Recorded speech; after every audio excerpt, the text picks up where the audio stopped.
It also identified agriculture and the informal sector as the areas that have the highest economic returns in terms of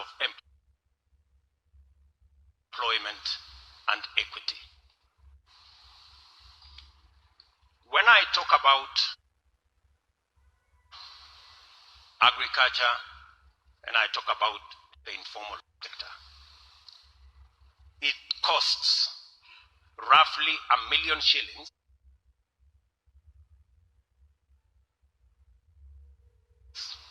to create one job in the capital intent up in Ruto, which we build at a cost of 4 billion shillings. That factory created 100 jobs.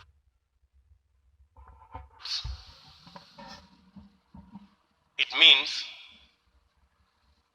it costed 40 million, to create one job. Kitui County, I want to give you the other side of the story. Kitui County created a garment manufacturing industry. Kitui County spent 168 million and created 600 jobs. 80,000 to create one job.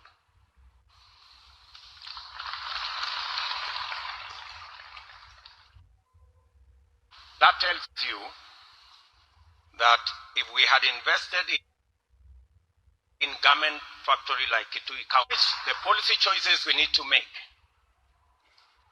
is not necessarily how much money we have. It is the policy choices we make. Where do we invest? And that is the difference between the trickle-down economic model and the bottom-up economic model. It's as simple as that.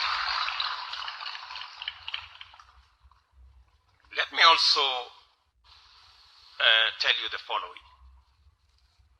Because we have for you that about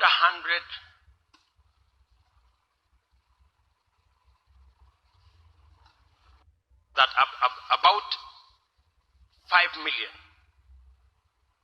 of these micro and small and medium enterprise players have some form of formality, graduated. 10 million of them are actually in what we call a lottery. Let me clarify it further. Of the 19 million Kenyans, every year we inject another 800,000. Of these 800,000, 50,000 are absorbed by the corporate sector. Another 150,000, 120,000 are absorbed by the formal SME sector. The remainder, about 600, 700, enter a space that we can actually call a lottery. They are not sure of what to do. They don't know how much they will make. On a good day, they make 100 shillings, sometimes 200 shillings a day. On a very good day, they make 300 shillings. And on a completely bad day, the council askaris go away with all their wares and they make zero. That is the kind of situation we are in. And that is where millions of Kenyans are. In our plan, as we listened to the people of Kenya around the world, we came to the conclusion that an inclusive, employment-creating economic model is about investing the limited capital available where it creates the most employment, and that is at the bottom of the pyramid. And that is why we came to the conclusion that the bottom-up economic model was the most optimal for all our productive sectors. Our plan, therefore, has prioritized the following 7 sectors: agriculture, MSMEs, housing and settlement, manufacturing, the digital superhighway and creative economy, the service economy, environment and climate change. These are the critical sectors that we want to drive our development. I will talk about the enablers further down the road. And we have chosen these 6 sectors on the following criteria: their ability to bring down the cost of living, our intention to eradicate hunger, and the big question of creating employment, and the resultant expanding of our tax revenue base, as well as improving our foreign exchange balance, and the whole subject of inclusive growth. Those are the 6 parameters that we used to arrive at why agriculture, why housing, why infrastructure. These are the criteria we used. Let me explain to you why. For example, we believe as Kenya Kwanza that investing in agriculture will give us not just employment, it will also give us foreign exchange, it will give us, it will eradicate hunger, it will expand our incomes, it will also expand our industrialization agenda. Investing in agriculture is because also agriculture is the most competitive sector in Kenya. We have the best practices of agriculture anywhere in the world. If you go, for example, to the flower auction in Amsterdam, 25% of flowers come from Kenya, and they are competitive grown. Agriculture is equally important because it controls 50% of our economy, 25% directly and 25% indirectly. Why do we believe that agriculture is the best place to invest? Number one, increasing agricultural productivity is the secret, because agricultural productivity has not grown at the same in tandem with growth in our population. And therefore, it is very important that we target agricultural productivity.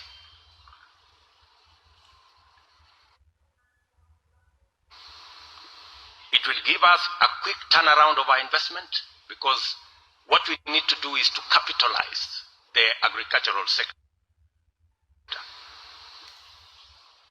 And how do we capitalize the agricultural sector?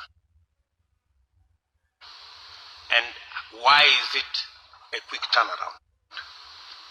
Number one, capitalizing the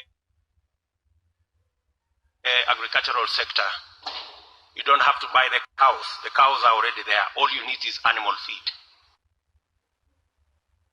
You don't have to buy the farm. The farm is already there. You don't have to hire the farmers.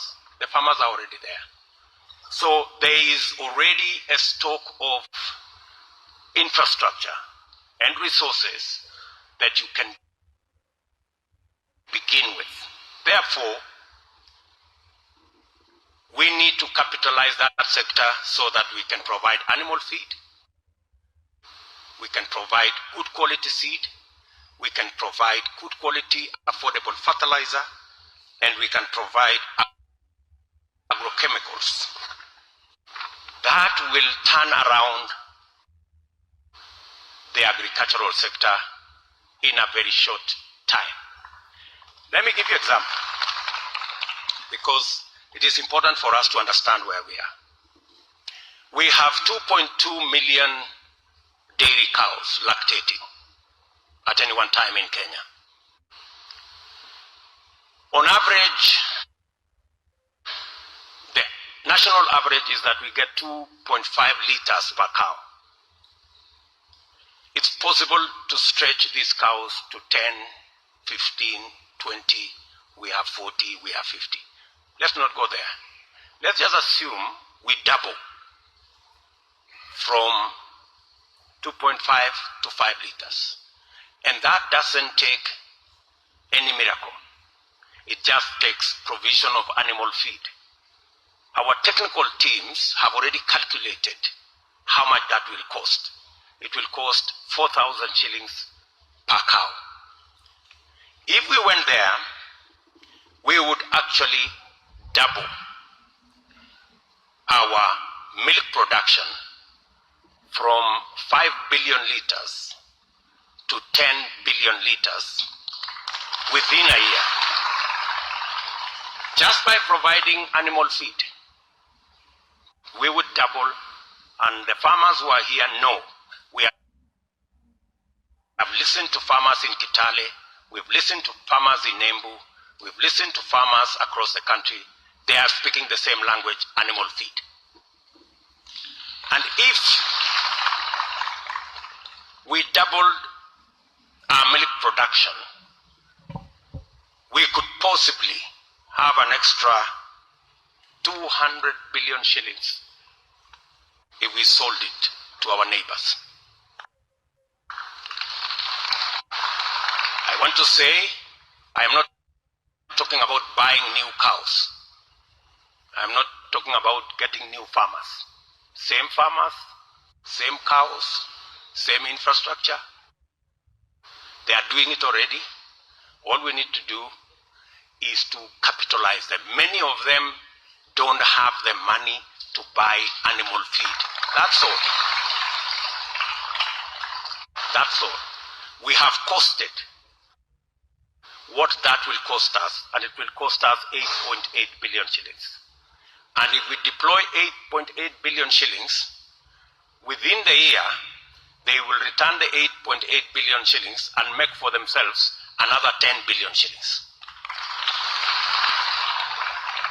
We will get more people working. We will get our milk coolers working.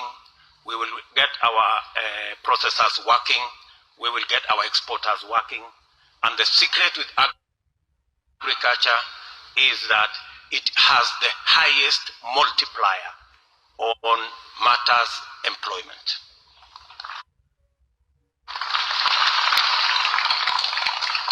Investing in agriculture also will help us deal with the animal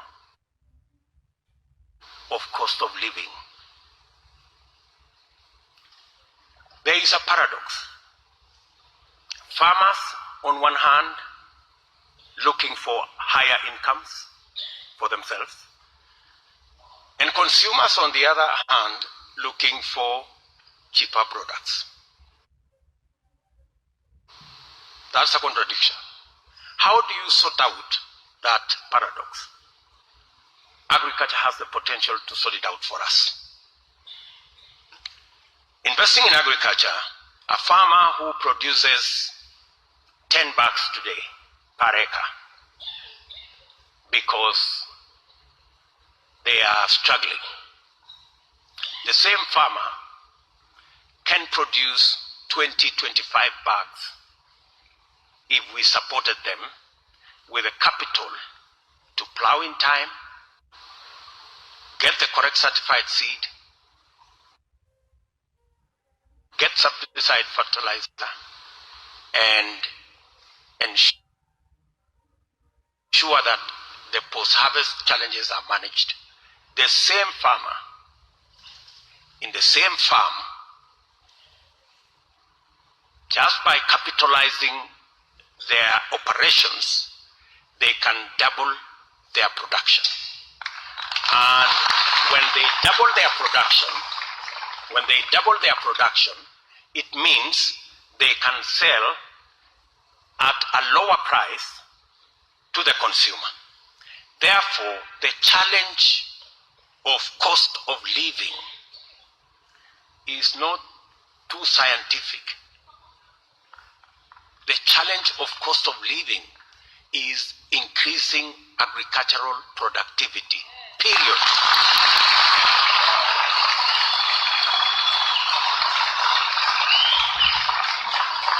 This whole story about Ukraine and all this is a lost cause.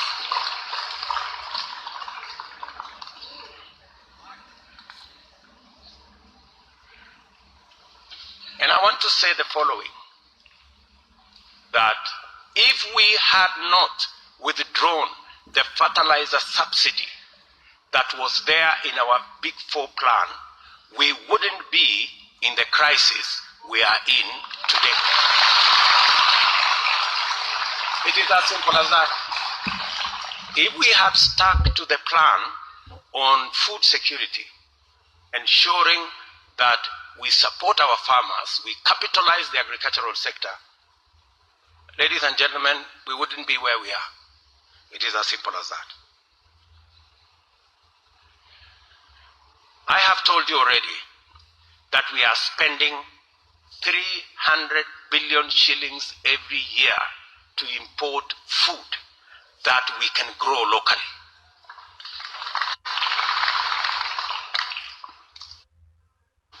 Let me give you an example. Edible oil alone, this year, we spent 90 billion this year to import edible oil, which we can get from soya, canola, simsim, palm oil. All these are not foreign crops. These are crops we can grow in Kenya.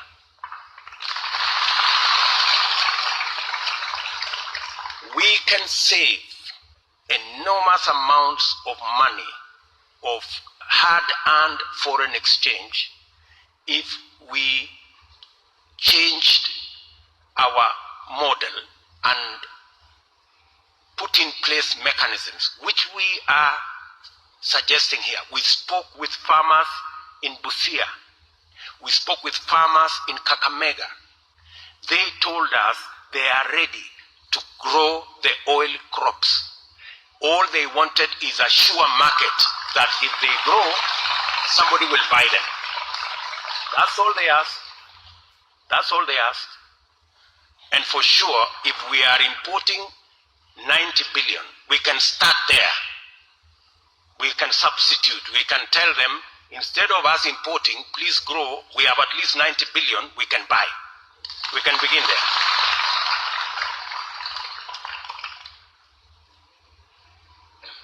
The same goes with rice.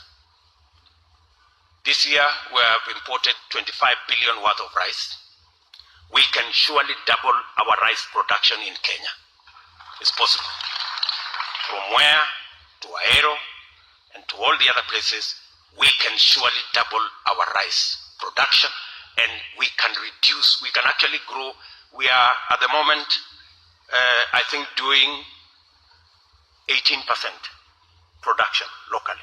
we can do 50%.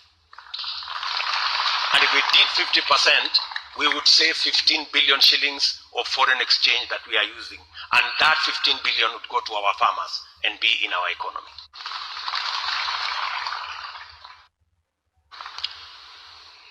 Agriculture equally will help us sort out the challenge of unemployment, investing in agriculture, because agriculture has the highest multiplier effect on employment creation, especially because investing in agriculture means the chemical factories are working, the fertilizer factories are working, the value addition further the road manufacturing is working, the agro-based industries are working, and therefore it has the highest multiplier effect in terms of creating jobs. So investing in agriculture is investing in jobs. And remember, we are trying to sort out three things.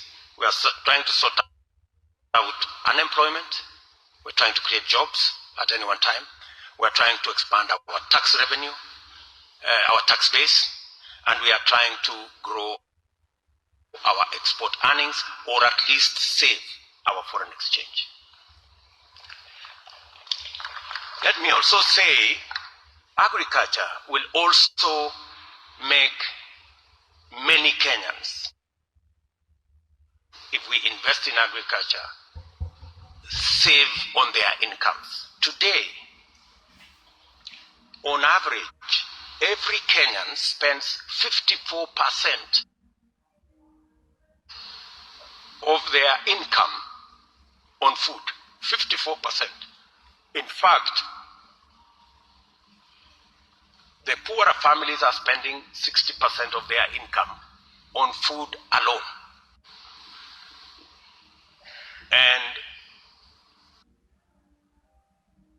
our statistics show that we spend 3 trillion shillings on food as a nation. Just imagine for a moment, if we saved just 10%, on food, because we have improved our productivity. From 3 trillion, 10%, we would save 300 billion that would go somewhere else in our economy. So investing in agriculture has a bearing on what remains in your pocket. It's what remains in your pocket. Let me also say the following. Hunger is a big problem in Kenya. We have close to 2 million people who suffer hunger. Majority of them, for your information, are farmers. Majority of these 2 million people who are suffering hunger, it means they can't grow enough to eat. As Kenya Kwaza, we have worked out with our agroeconomists a package for these 2 million farmers, for us to give them inputs and make sure that they use the farm they are doing now and produce enough for them to eat and a surplus. We have a program for 5 years to invest 90 billion shillings. 30 billion shillings revolving fund and 12 billion shillings every year to support them on extension service and making sure they do the right thing.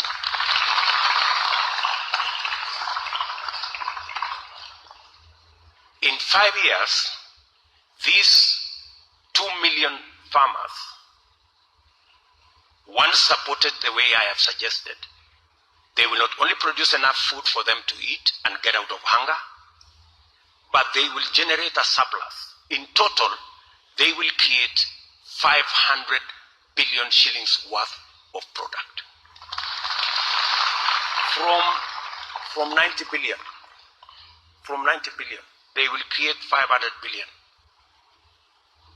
This is the 2 million our competitors want to put on handouts. Their handout program in 5 years will cost 720 billion with zero return. Our plan will cost 90 billion with 500 billion shillings return.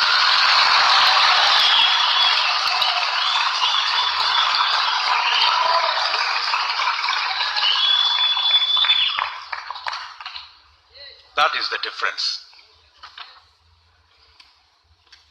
Agriculture equally will stimulate our industrialization.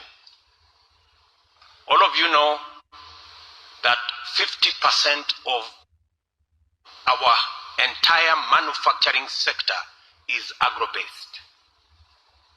40% is food and beverage, and another 10% other non-food agricultural manufacturing.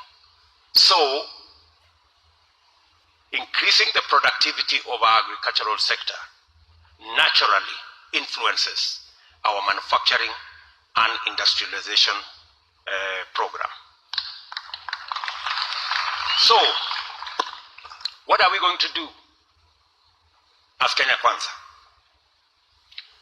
We are going to provide adequate, affordable working capital to all our farmers, either through their farmer organization groups or cooperatives or other farmer organizations, so that we can capitalize our agricultural sector, because the single most important impediment to the productivity of our agricultural sector is capital. Number two, farmers told us across the country that they needed to guarantee their returns. Every farmer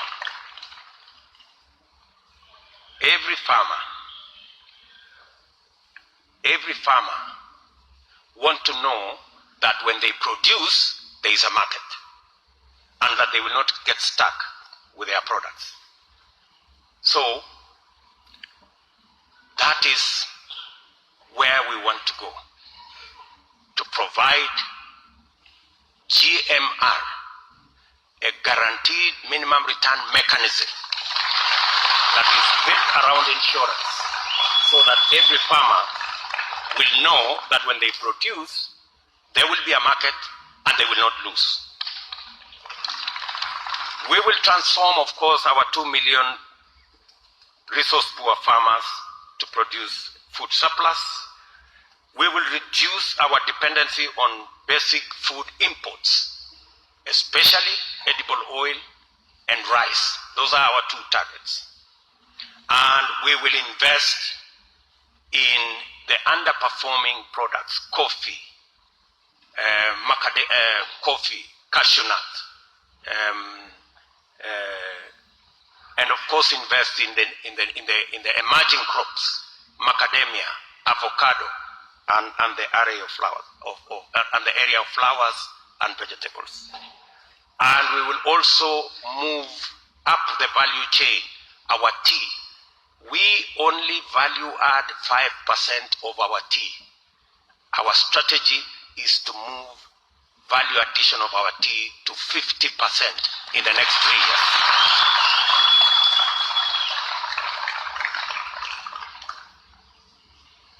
The second sector, that's agriculture. The second sector we want to focus on is transforming our MSMEs. I have given you the statistics. The statistics is that we have close to 15 million people in that space. 10 million of them hardly make 100, 200, 300 shillings. Our intervention is threefold. Number one, we want to create business infrastructure for these people. There must be markets, there must be spaces, there must be areas where business can be done legitimately and decriminalize people's enterprises. Number two, there must be legislation to protect everybody's business. The details are in the manifesto. And number three, the single largest challenge the MSMEs face is that they pay interest on credit that none of you here can believe. Most of them pay 10% per day, which translates to 3,600 per year.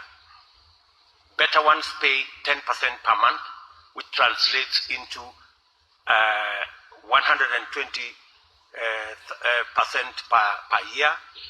And in so doing, their profits are eaten by just one item, credit.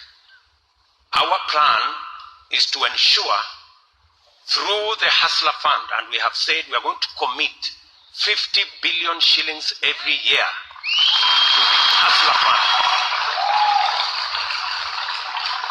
so that the Mama Mboga and the Boda Kai and the fellow at the kiosk and the fellow at the saloon and the good lady running a saloon somewhere can find credit that is not predatory.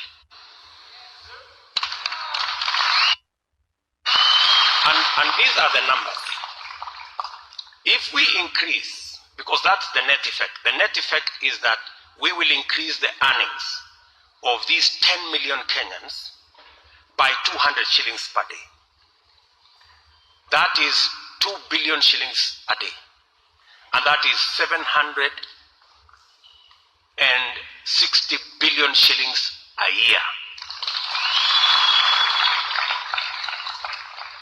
Any manufacturer who gets 1% of that market gets 7.6 billion shillings business. So when we say bottom up, it is not the same as bottom versus up. It is bottom up.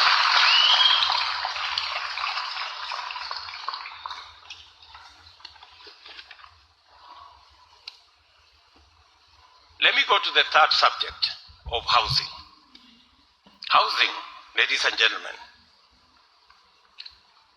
we are short of 2 million houses as we speak. And every year, the requirement is we build 250,000 houses. We are only building 50,000 houses every year. And of the 50,000 houses, only 2% are low-cost houses. The rest are out of reach to most Kenyans. The challenge is that that problem is a moving target. Every year, 500,000 Kenyans join or go into cities and towns. The rate of urbanization is 4.4%. At the rate of 4.4%, every year 500,000 Kenyans find themselves in urban settlements. And we already have a shortage of houses. So as Kenya Kwaza, we looked at the challenge and we decided to turn it into an opportunity. We've turned it into an opportunity to do several things. Number one, of course, to create jobs. Number two is to create affordable, low-cost houses. How are we going to do it? This is how we plan to do it. First, we need to face the challenge of land. The biggest cost that goes into housing is the cost of land. We decided that we are going to do public land, or we are going to get land that is not expensive, even if it is away from the city, and provide infrastructure to get people from where it is to the city. Number two, we are going to work with developers to structure low-cost financing. Today, many developers get loans at 14, 15, 20%. We want to structure a 3% to a maximum of 5% financing for low-cost housing. The third component is we want to engage modern technology of building. We do not have to use stones. We can employ new technologies that deliver for us cheaper houses. Number four, we have to standardize housing products, windows, doors, and all the other infrastructure. Today, everybody, each one of us is building a designer house because every house, the windows are different, the doors are different. So it's a designer house because it's all different. What we're going to do is we're going to standardize so that we can mass produce housing products. If we know that a one-bedroom house, the size of the door will be like this, you can produce them en masse.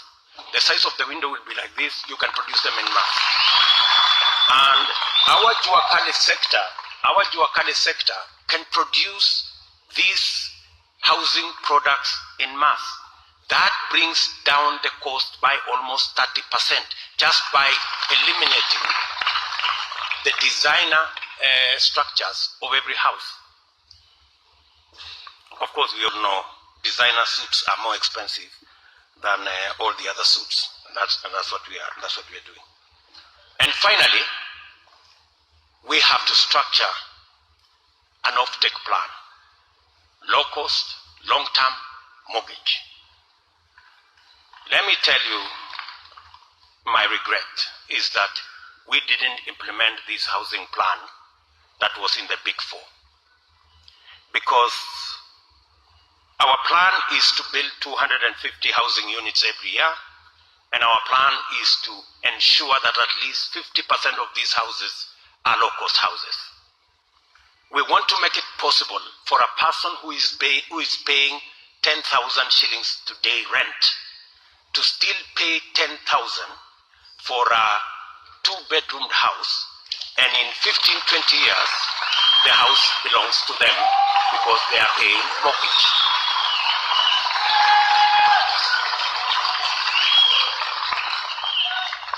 It is possible to deliver a house of 1 million, maximum 2 million shillings, and therefore the mortgage can fit into the rent citizens are paying today.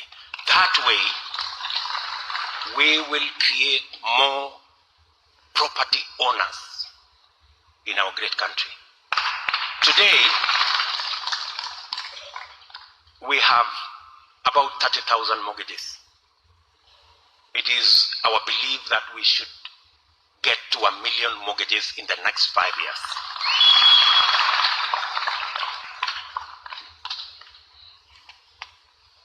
The fifth item that I want to go to is manufacturing. Manufacturing is the place we are not doing well. In the last 5 years, manufacturing as a contribution of our GDP has gone down from 9% to 7%, 9.3% to 7%. That reverse is not healthy for our country.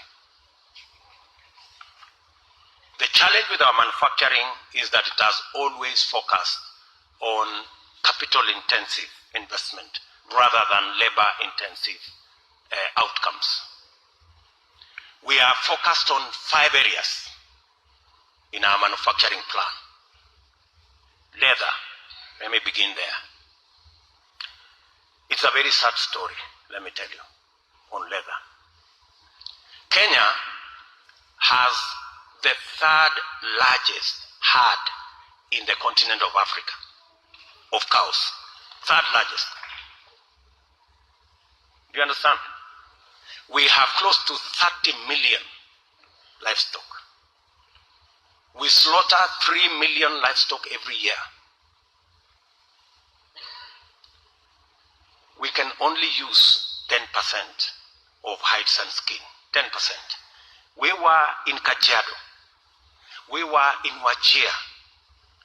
And the citizens there were telling us, why are you allowing us to throw away our hides and skins? It's being eaten by dogs. Sometimes we have to bury it. Sometimes we have to dispose it. In fact, disposing it has become a challenge. Meanwhile, we are importing 20 million pairs of shoes every year made from leather products, made from skins and hides of other people's cows. We are burying our own leather, then we go to buy other people's. Today, the leather industry is 15 billion, right? Thereabout, 14 and a half, 15 billion shilling industry. We can move it to 140 billion shilling industry. Today, the leather industry employs 10,000 in the formally and another 17,000. We can employ 120,000 Kenyans in the leather industry. I want you to listen to me carefully. I am not talking about us importing anything. We have the cows. We are slaughtering them anyway. The only problem is that we are not making use of the skin and hides. I don't want to say it's stupid. Yeah? I don't want to say that. But you see, that's where we are. So, what are we proposing as Kenya Kwanza? We're saying we will turn around the leather industry. We will invest. The reason why we took the SGR to Naivasha is because we thought we would use it to create a big industry out of the steam that is available readily there and out of the power that is readily available there. We will create a huge industry around the leather industry. Leather products, from shoes to bags to everything else that goes with leather, will be a big, and that does not require importing nothing. We have everything here. All we need to do is to leverage on technology and bring transfer of knowledge and skills, and we are good to go. Building products is another space that we have, especially if we are going to go to locust housing and implement our housing plan. The whole Juakali sector will be busy generating doors, generating windows, making sure that there are enough building material products in quarries and in all the other places. Pharmaceutical industry is another space. Our budget on health is 550 billion every year. Our expenditure, let me say, our total expenditure on health is 550 billion. 20% of that is pharmaceutical products and consumables.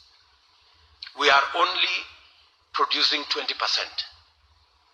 It is possible for us to produce 100%. We have pharmaceutical companies here. Let me tell you the story. We have pharmaceutical companies here. They are producing at half the capacity. The reason why we are not exploiting that capacity, creating more jobs in the capacity that they are using so that we can supply our own pharmaceutical products is a very big guess. Garment and textile industry. That is the other space that we have. The garment industry today, we export $500 million, which is about 50 billion of garments outside the country. When we signed into AGOA, we were supposed to produce the cotton to provide the yarn and the fabric for this export. As of today, 40%, not 40%, actually 40 billion of yarn and fabric is being imported from Asia to come and at the EPZ. I was in Kilifi last week, and the people working at the EPZ were asking me, Mr. Deputy President, we have comments here that we are exporting to America. We can also produce garments that can be consumed, that can be sold in Kenya. They have the technology. So that is a space we want to focus on, the whole cotton value chain, from growing of cotton, and I want to give you the good news, we need to start growing big BT cotton in Kenya. Yes. It has higher